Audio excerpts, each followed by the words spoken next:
आगरा के थाना एतमादपुर क्षेत्र में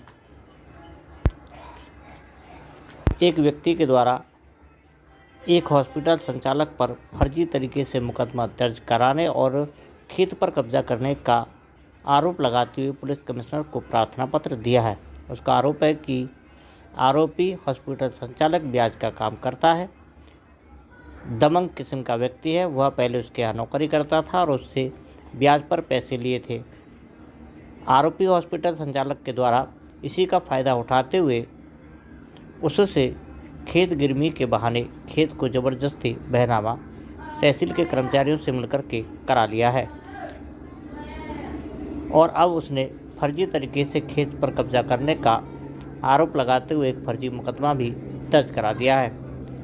इसको लेकर के उन्होंने आज एक कमिश्नर को एक प्रार्थना पत्र दिया है, जिस पर कमिश्नर ने पीड़ित परिवार को भरोसा देते हुए कहा है कि एसीपी एतमादपुर से इसकी जांच कराई जाएगी। यदि जांच में सही पाया जाता है तो आरोपी के खिलाफ एफआईआर भी दर्ज कराई जाएगी। क्या नाम? राजवीर सिंह कठेरिया, दीवानी बैठता हूँ। मैटर ये है कि मानवेंद्र सिंह जो हमारे पास खड़े हुए हैं, ये ग्राम चावली थाना एतमादपुर के रहने वाले हैं। इनके खिलाफ थाने से और राजस्व विभाग की टीम ने और थाने के कर्मचारियों ने मिलकर एक झूठा मुकदमा लिखा दिया है। उस संबंध में हम पुलिस कमिश्नर साहब से मिलने आए थे और ये कहा कि माननीय न्यायालय एसडीएम महोदय एतमादपुर के द्वारा कोई मुड्ढी गाड़ने की कार्रवाई नहीं हुई, और जब मुड्ढी गाड़ने की कार्रवाई नहीं हुई तो थाने वालों ने ये लिख दिया कि जांच के दौरान पाया गया कि मुड्ढी गड़ी हुई है और मुड्ढी उखाड़ दी और फर्जी मुकदमा लिख दिया है। इस संबंध में जांच कमिश्नर साहब ने लिख दिया है सीओ एतमादपुर के लिए, तो वो जांच करके यहाँ पर आख्या आएगी।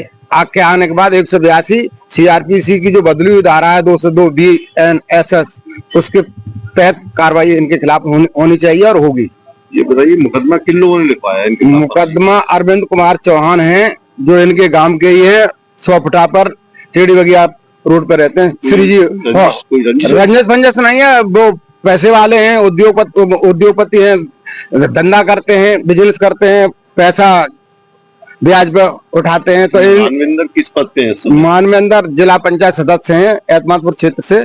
अब इनके मम्मी पापा बिना पढ़े लिखे हैं, तो वे बोहरेगिरी का काम करते हैं। अरविंद कुमार जिन्होंने मुकदमा लिखाया, तो पैसे का लेन देन करते रहते, तो जो पैसा इन्हें लिया था मैं ब्याज से दे दिया और खेत गिरवी रखा था, तो गिरवी की जगह उन्होंने फर्जी बयानामा तहसील के कर्मचारियों से मिलकर करा लिया है और बार बार कहते रहे हम कटवा देंगे, आज दिन तक नहीं कटवाया। जब हमें जानकारी हुई तहसील एतमादपुर से, हमने बयानामा की सर्टिफाइड कॉपी निकलवाई, हमने साहब को दिखाई, उनने की हम जांच करा रहे हैं और सही पाया गया तो इनके खिलाफ जो मुकदमा लिखा है खत्म करके उनके खिलाफ 182 सीआरपीसी की कार्रवाई करेंगे। 182 सीआरपीसी क्या होता है? 182 सीआरपीसी ये होता है कि अगर कोई फर्जी मुकदमा लिख गया है तो जांच होगी, जांच के दौरान ये पाया जाएगा ये फर्जी है तो उसके खिलाफ मुकदमा हाँ पुलिस मुकदमा लिखती है, लेकिन उसके खिलाफ जो कार्रवाई होगी 182 का मतलब है कि जिन्होंने फर्जी मुकदमा लिखाया अरविंद कुमार ने, उनके ही खिलाफ कार्रवाई होगी।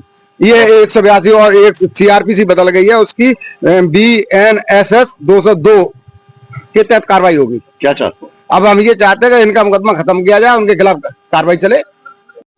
मानवेंद्र सिंह चौहान, कहाँ से? मैं चावली गांव से हूँ।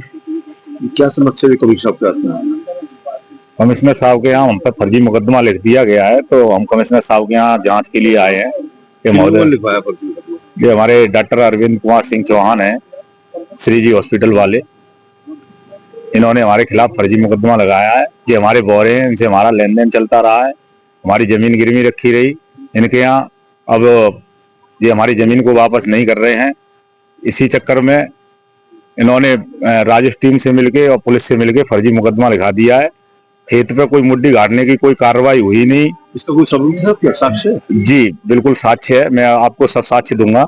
और मेरे पास जो लेन देन हमारा हुआ है वो भी स्टाम्प पे लिखा पड़ी है बाकायदा, और सारे साक्ष्य है मेरे पास। वापस कर चुके हैं? लिया था? जी जी बिल्कुल कर रहे हैं। खेत वापस नहीं किया? वापस नहीं कर रहे हैं वो हमारा खेत, और हम पे ये फर्जी मुकदमा लगा दिया है, जबकि माननीय एसडीएम न्यायालय के यहाँ मुड्ढी गाड़ने की बाकायदा कार्रवाई चलती है, वहाँ कोई कार्रवाई नहीं चली और हम पे फर्जी तरीके से ये मुकदमा लिख दिया है। जिसकी हम मिले हैं तो क्या कह रहे हैं? सीपी साहब से हम मिले हैं, सीपी साहब ने कहा है कि मैं जांच कराता हूं अगर आप निर्दोष हो तो आपको बरी करा जाएगा, न्याय मिलेगा।